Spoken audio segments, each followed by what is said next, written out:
picture this. You're locked in the dark with your family. Outside, screams of pure terror echo through the cobblestone streets. You know, without a doubt, that the angel of death is literally going door to door through your city. There isn't an army or a wall on earth that can save you. 3.5 millennia ago, the only thing standing between this supernatural force and the annihilation of your firstborn was a smear of blood on a doorpost. It sounds like a script for a horror movie, doesn't it? But against all odds, it was exactly this brutal, highly specific code, the blood mark of the very first Passover, that became the only signal capable of holding back doomsday and bringing the greatest empire of the ancient world to its knees. To really grasp what went down that night, we need to completely erase that cliché image of a vast, empty desert. Egypt, 3,500 years ago, wasn't just another kingdom. It was the absolute, undisputed superpower of the planet. Imagine the Great Pyramids, still encased in blindingly white limestone, reflecting the sun so fiercely you could see them from miles away. This was the center of the known world. And sitting at the very top of that social pyramid was the pharaoh. To the everyday Egyptian, and even to the scholars of the time, this guy wasn't just a slick politician or a 4-star general. He was a living, breathing god, Horus incarnate walking the earth. He held absolute control over life, death, and theoretically, even the flooding of the Nile River itself. But here's the catch. This seemingly unshakable empire was already bleeding out. If you look at the historical records and the biblical account with a critical eye, you'll see that Egypt had just taken 9 devastating hits. These weren't just freak weather events. They were surgical, calculated strikes aimed right at the heart of their economy and their faith. The mighty Nile turned to blood, wiping out their transport and food supply. Swarms of frogs and lice pushed the population to the brink of insanity. 3 days of pitch-black darkness completely paralyzed the country's infrastructure. Egypt was flat broke and broken, but the pharaoh's ego? It remained completely intact. He looked out over the smoldering ruins of his nation and actually believed he could still win this cosmic staring contest. This is where the story takes a dark turn. Moses walks back into the palace, but he's not there to talk about the weather, bug infestations, or the plunging economy anymore. The warning he delivers now is of a completely different breed. We are leaving the realm of natural disasters and crossing the line into direct, lethal, and, for lack of a better word, surgical intervention. There would be absolutely zero margin for error here. No last-minute backdoor negotiations. The 10th plague wasn't some random, widespread disaster. It was a targeted judgment on the royal bloodline, mankind's destiny in the region, and the very gods of Egypt themselves. The target? Every single firstborn in the land. From the gilded halls of the palace to the darkest, dirtiest prison cell. Before we dive into the gritty details of this ancient survival plan, if you value this kind of hard-hitting historical reconstruction and want to decode the mysteries of the biblical world without all the cheap sensationalism, hit that subscribe button right now and drop a like. It's the easiest way to make sure we can keep producing these documentary-style deep dives. And I want to hear from you down in the comments. Do you think one leader's unchecked pride is enough to single-handedly destroy an entire nation? Let me know. The stage was set. The sun was setting over Egypt for the very last time for countless families. And what was about to unfold would defy every shred of military logic and defense strategy of the era. The most advanced, high-tech security system of the ancient world was about to be put to the ultimate test by something it couldn't even see. Just think for a second about the unstoppable Egyptian war machine of that time. We are talking about a military force that was simply unbeatable. They boasted the fastest, most lethal chariots on the battlefield, the most intensely trained infantry, and a ruthless, ironclad security apparatus. Their massive fortress walls and stone monuments were engineered to withstand enemy blockades for months on end. But how exactly do you train an elite special ops army to fight something that doesn't shoot arrows or swing bronze swords? The historical account in the book of Exodus introduces a truly terrifying entity, known in the original Hebrew as Hamashchit. Pop culture usually calls it the angel of death, but the most literal, bone-chilling translation is actually the destroyer. We aren't talking about a freak superstorm or a crop blight anymore. This was a supernatural execution squad deployed straight from the heavenly courts. And it was that untouchable, intangible nature that struck pure, unadulterated terror into their hearts. After all, an empire can lock down its massive iron-reinforced wooden gates. It can post entire regiments of heavily armed guards down every hallway of the royal palace. But how do you stop a spirit from walking right through the front door? Spears and heavy shields meant absolutely nothing against this kind of threat. It was the kind of invisible, creeping dread that would make Pharaoh's most battle-hardened, decorated general shake in his boots. Everything he had spent his life building, all that raw military firepower, was suddenly rendered completely useless. This enemy couldn't be tracked on a radar, it couldn't be bought off, and it sure as hell couldn't be fought on a battlefield. And right here is where we hit a fascinating historical and theological twist, one that almost always gets swept under the rug. We tend to have this romanticized Sunday school version of the story where the punishment was dialed in exclusively on the oppressive Egyptians, while the enslaved Hebrews got a free pass just because of their DNA and zip code. But a hard, critical look at the ancient texts reveals a reality that is far more brutal. The decree was staggeringly severe. The destroyer was going to sweep the country from border to border, and the death sentence did not give a damn about your social class or what passport you held. The sacred text doesn't stutter. The plague was going to hit everyone, from the pharaoh's own firstborn, sleeping on silk sheets in his royal suite, down to the forgotten prisoner rotting in the dungeon. Hell, it even included the firstborn of the livestock. To this relentless executioner, it didn't matter if you were the commander-in-chief of the empire or the lowest guy hauling rocks in the quarry. Death is mankind's ultimate equalizer. It doesn't feel pity, and it certainly doesn't bow down to royal titles or fat bank accounts. The suffocating, desperate weight of that night was the fact that divine judgment was hanging directly over everyone's head, with zero exceptions. The scales of justice had been tipped, and nobody was going to slide by simply because they thought they were a good person or because they belonged to the oppressed minority.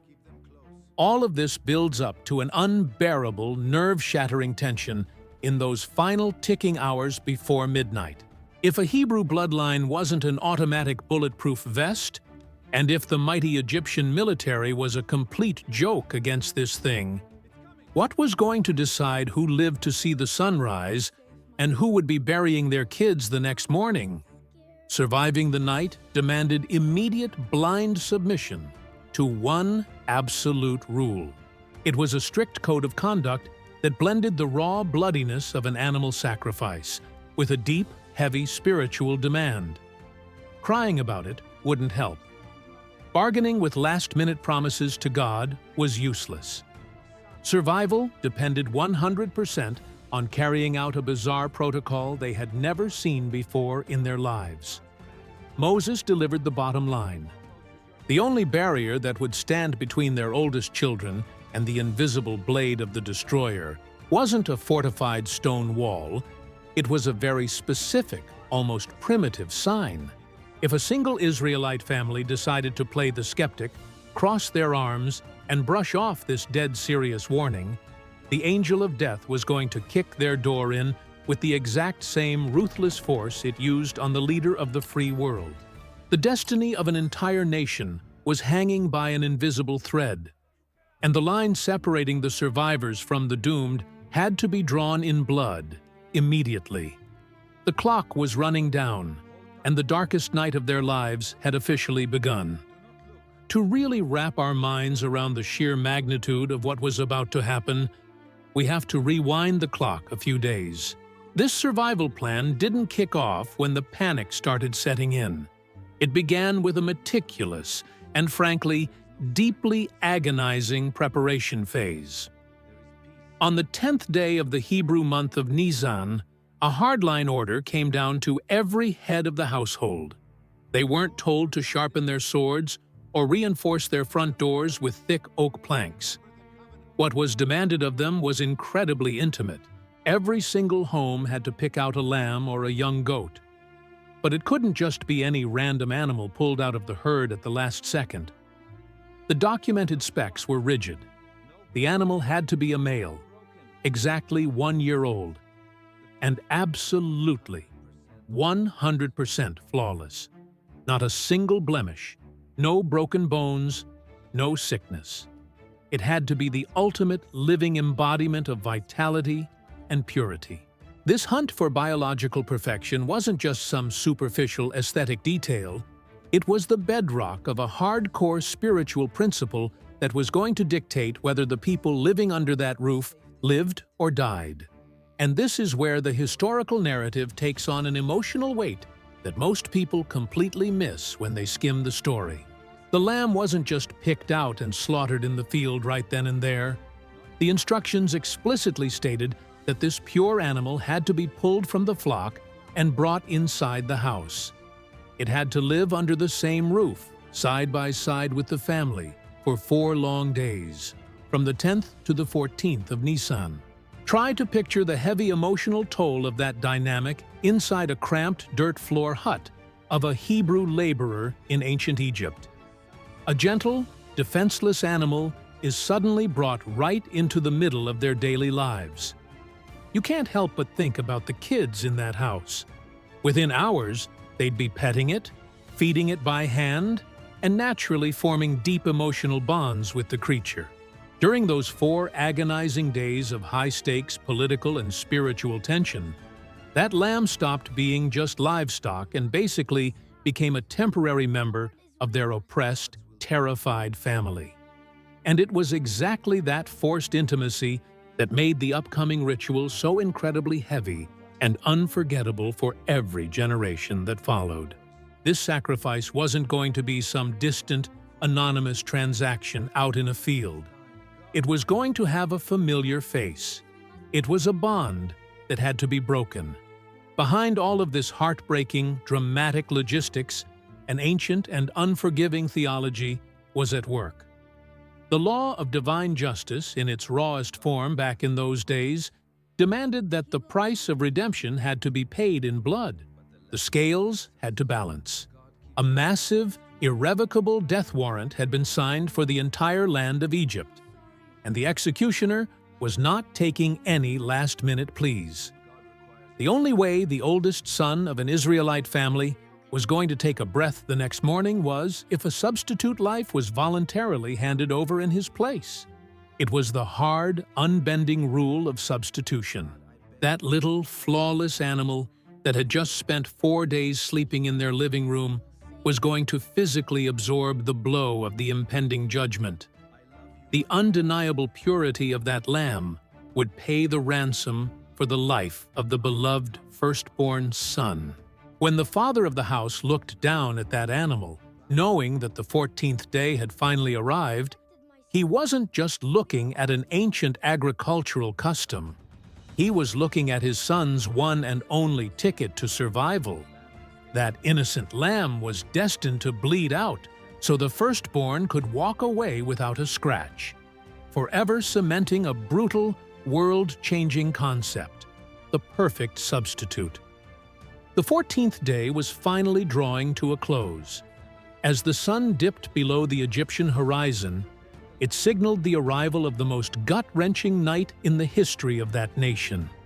This was the moment, the twilight hour where agonizing wait gave way to action.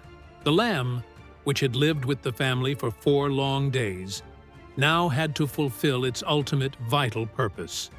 The command was absolute, and the execution fell on the shoulders of the patriarch himself. There were no priests to alleviate the weight of this task. The father stepped forward and took the animal's life.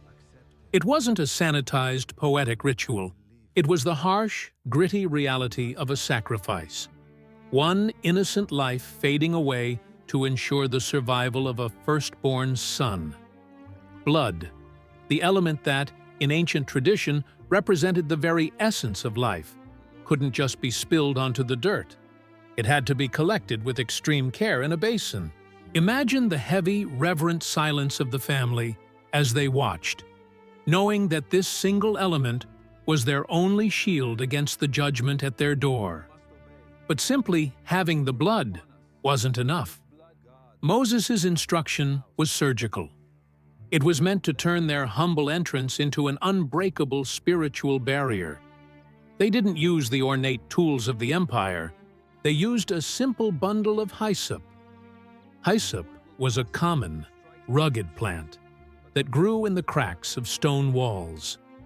Long associated with purification, its rough branches acted like a natural brush. The father dipped the hyssop into the basin, soaking it in the deep crimson liquid. With firm, decisive strokes, he marked the doorposts, the side columns of the entrance, and finally, the lintel, the wooden beam overhead. Picture the raw power of that image. Simple mud brick homes marked with a deep, dark red under the flickering light of the first oil lamps. They weren't just marking a house, they were forging a border. The door was no longer just an exit, it was a portal sealed by a heavenly covenant.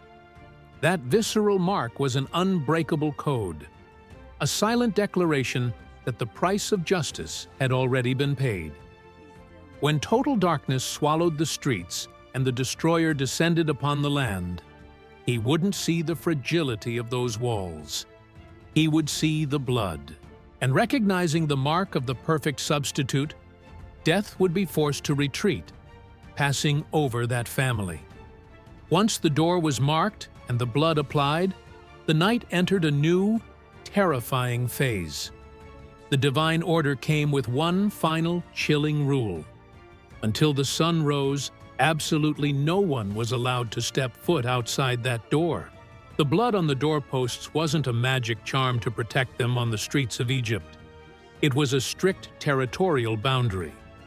Leaving that cover, taking even one step into the black of night, meant walking away from the covenant and signing your own death warrant. That home, no matter how small or cramped, had become the only safe haven in the entire empire.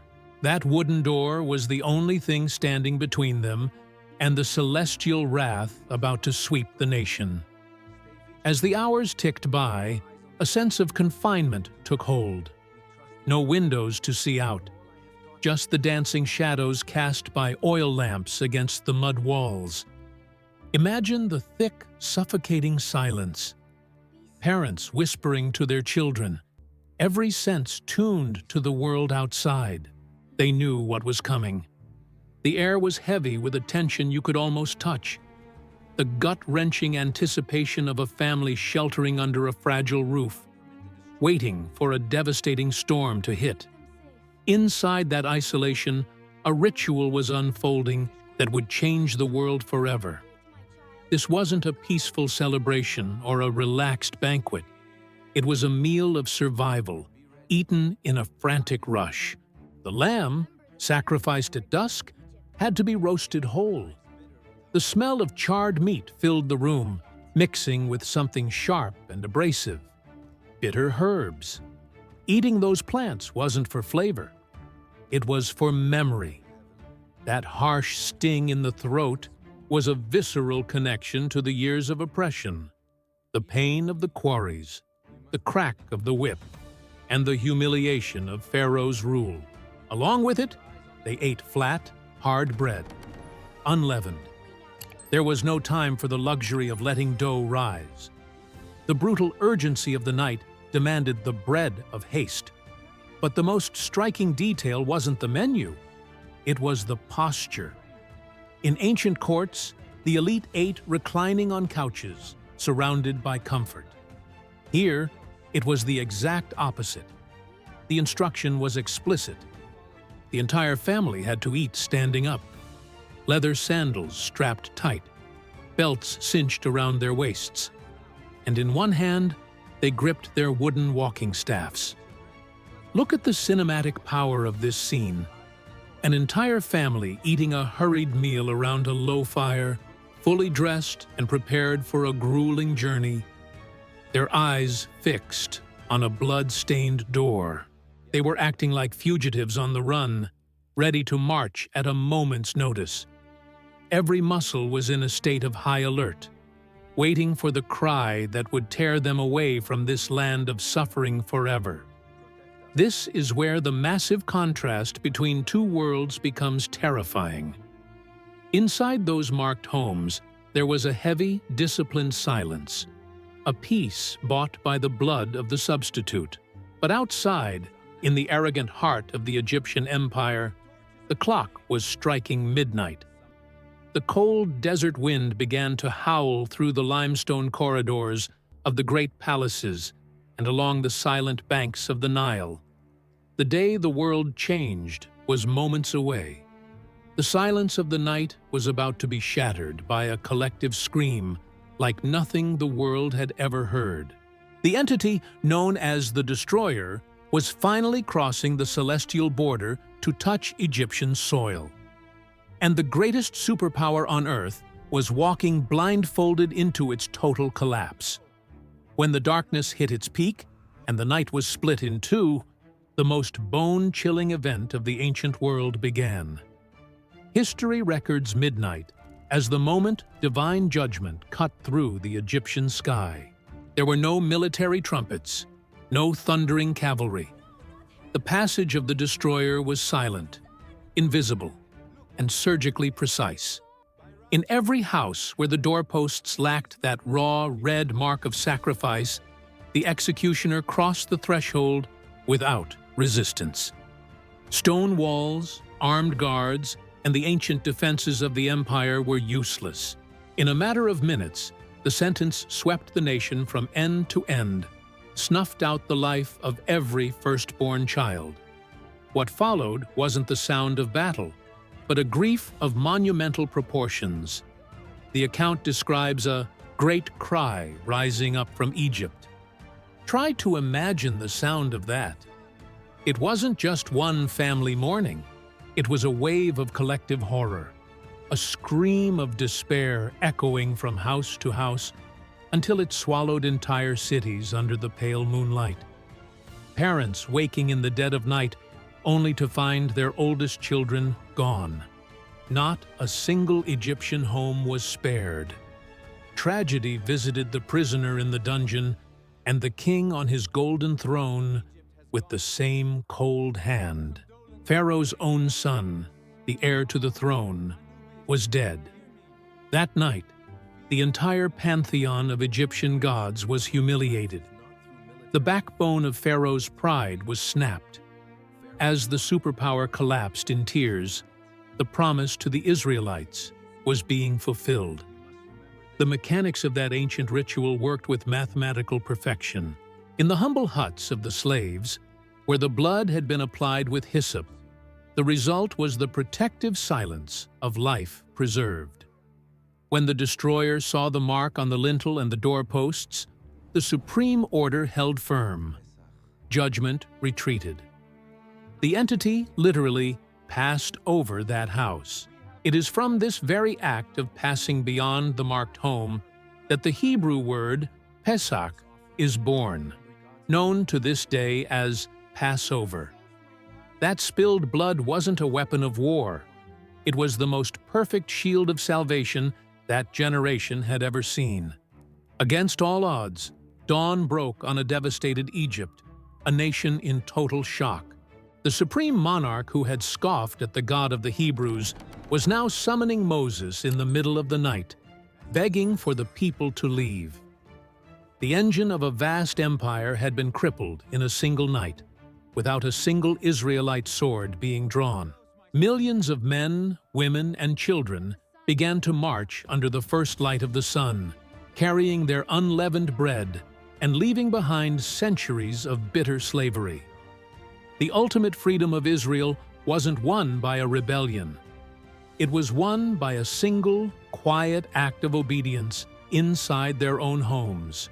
The mark of blood on the doors secured mankind's destiny and delivered the masterstroke that rewrote the history of the world forever. Looking back across more than 3 millennia, the sheer historical weight of that night in Egypt becomes staggering. This wasn't just some isolated jailbreak for a group of slaves, or the simple collapse of a proud dynasty. That primitive survival ritual, carried out by the flickering light of oil lamps and sealed with the blood of an innocent lamb on the doorposts, gave birth to Passover. It's a celebration that has outlasted the rise and fall of countless empires, survived brutal wars, and weathered the passage of millennia.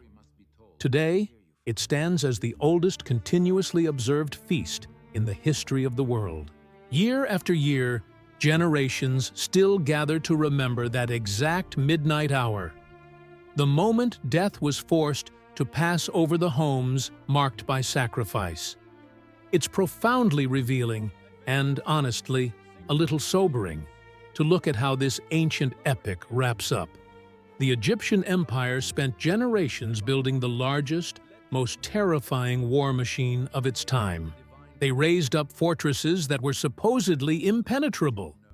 They trained ruthless, elite military units. They carved colossal stone gods that promised them eternal protection and absolute invincibility. But in a matter of hours, all that massive military and material might was reduced to a singular, agonizing wail. The force that brought this superpower to its knees wasn't a rival army with better battle tactics. Pharaoh's reign wasn't shattered by the edge of a foreign sword.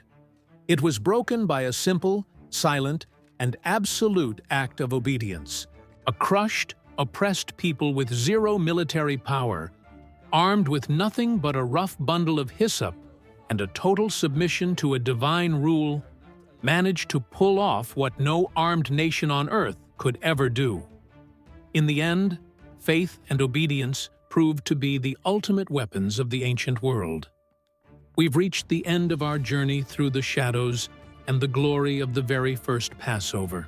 If you appreciate this kind of deep dive, reconstructing biblical history with grit, solid historical documents, and a real respect for your intelligence, please drop a like and hit that subscribe button.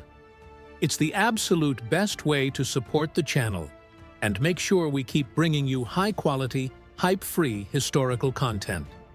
And before you go, leave your mark in the comments below. What's your take on the sudden collapse of the world's greatest power structure against a simple, family-level act of obedience? Let me know what you think. Thanks for riding along with me, and I'll see you on our next deep dive into the archives of the past.